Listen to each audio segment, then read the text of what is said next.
கீழடி அகழ்வாராய்ச்சி பணிகளை மீண்டும் தொடங்க வலியுறுத்தி மதுரை கே. புதூர் பேருந்து நிலையத்தில் தமிழர் தேசிய முன்னணி சார்பில் ஆர்ப்பாட்டம் நடைபெற்றது.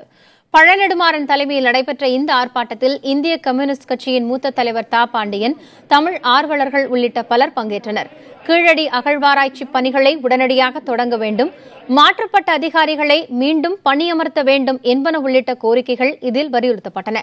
அப்போது பேசிய பழநெடுமாறன், தமிழர்களின் நாகரிகத்தை குழி தோண்டி புதைக்கும் செயலில் மத்திய அரசு ஈடுபட்டுள்ளதாக குற்றம் சாட்டினார். இந்த ஆய்வினை தொடர்ந்து நடத்த வேண்டும். இதன் மூலம் தமிழர்களின் தொன்மையான நாகரிகத்தை உலகறிய செய்ய வேண்டும்.